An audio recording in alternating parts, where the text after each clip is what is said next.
Sri Gurubhyo Namaha Harihi Om Jai Shri Ram. Welcome to our next episode in our complete reading of Srimad Valmiki Ramayana. In the previous episode, we saw the conversation between Bharatha and Kausalyama. Bharatha tells about many Mahapapas and he says that if he had any hand in sending Sri Ramachandra to the forest, all those Mahapapas should come and impact him, should give him all the sins to him. This is what Bharata says. And after saying that, Kausalyama goes to him, she hugs him, she says, I knew that you are not involved in all this and all. But Bharata is unconsolable. He weeps and he falls on the floor. Now, Vasishtha Mahamuni, he comes there after some time. Bharata wakes up, he comes there and he says, Oh Bharata, you can think about all the other activities later, but the most important thing here is that you will have to do the Uttara Kriyas of your father. That's the most important activity that needs to be done in this house right now. So kindly focus on that. Bharata immediately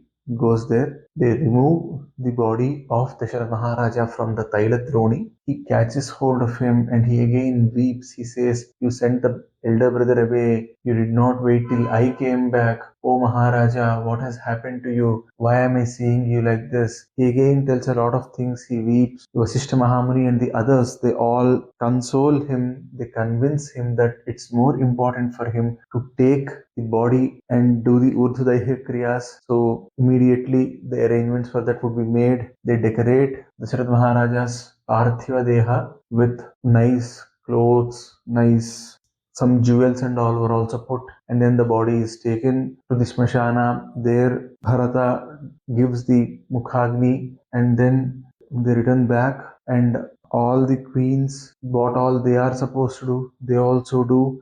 Many people join the Antima Yatra of their beloved king. All that is done. They come back for 10 days. They spend in mourning. They spend in silence. They keep thinking about the great things that Dasaratha Maharaja has done to all of them. All the queens, Bharata, Shatrughna, the Parivarajana, the servants, all of them are in the morning. The whole city is in the morning. On the 13th day, they go back to do the Asti Sanchayana, and there again Bharata looks at the bones of his father and he again breaks down. Shatrughna also breaks down. Vasishtha Maharshi, their Kulaguru, he again brings them back. He says, you are not supposed to crumble like this. I understand you are going through pain, but then there is a lot of other things that need to be done. They come back home on the 13th day, and when they are home, Shatrughna gets so angry. Shatrughna gets to know the entire conspiracy, how Mandhara was the key person in getting all this stuff done, in brainwashing Kaikeyi, in getting all this stuff done. Shatrughna gets to know the entire plot, and he comes and he discusses this with Bharata. As they were discussing, incidentally they were doing this in Kaikeyi's palace, and here Mandhara bedecks herself in jewelry from head to toe. She holds her walking stick and she keeps walking in. The Dwarapalakas who see this, they are shocked because their emperor is dead and it's just the 13th day. The crown prince, or the person who is supposed to be the crown prince now, is Bharata, right? He himself is very, very sad.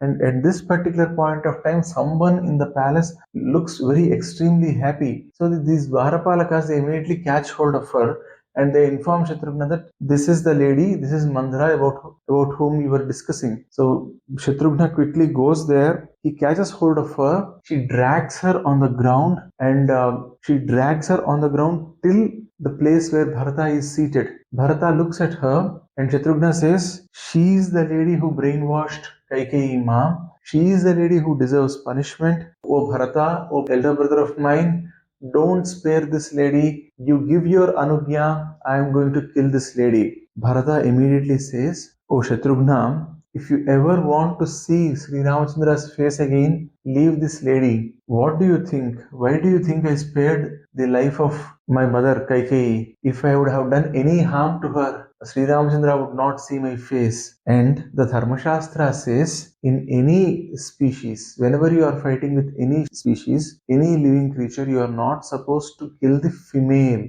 You may want to kill the male, but you cannot kill the female. This is what Dharmashastra says. This is what Sri Ramachandra follows on a daily basis, and this is what he expects us to follow. So, O Shatrughna, if you really want to go back to Sri Ramachandra, if you want to go back to the Sharana of Sri Ramachandra, for God's sake, leave this lady now. And that lady quickly runs to Kaikeyi. Kaikeyi, who was seeing all this altercation, she was already shocked, and Kaikeyi consoles Manthara. On the 14th day, the ministers, the Rajapurohitas, and the important courtiers, some of the Samanta kings, some of the people, all of them come to the court. Bharatha is invited to the court, and as Bharatha enters, the ministers try to convince Bharatha, saying that, see, your father has made a decision, and you are supposed to be the king. Your father is not there, hence it is imperative on the kingdom to have a king as quickly as possible. And the best person to be the king here is you. So, O Bharata, quickly leave this gloom aside and take charge, become the king and rule all of us. Bharata, when he is responding, he says, how do you think I can be a king when I have an elder brother? The eldest in the kingdom, or the eldest son of the king, is supposed to be the new ruler of the kingdom. That's what our law says. That's what I am going to follow. So, my dear friends, my dear ministers, I propose a solution. We all shall go to the forests, search where Sri Ramachandra is, make him the king, get him back, place him on the throne, and let us all live under his protection. All these people are shocked. They are shocked at Bharata's proposal, and then they are also very happy. Bharata then continues and says, it is my mother who brought all this trouble, and if my father's words need to be true, that one of his sons should spend 14 years in the forest, I'll be that son who is spending those 14 years in the forest, and let Sri Ramachandra come back and rule this kingdom. That way my mother will understand the sort of trouble that she has created for this entire kingdom. That's a way in which I can teach a lesson to this lady who was extremely selfish in her motives. The entire crowd is stunned now. All of them, they start jumping in joy. They say, hey Bharata, you have made a very, very wise decision. So let us all go. Bharata does a pradakshina to the entire Rajyabhisheka Samagri and says, I really respect this. When I am saying I am not taking the kingdom, it does not mean that I am disrespecting all this Abhisheka Samagri that was bought. So let it be like this, and let us all go to the forest. He quickly asks people to get ready to go to the forest. As the news spreads, everyone is happy that they are all going to the forest and they are all going to get Sri Ramachandra back. How are these set of events going to unfold? That we shall discuss in our next episode.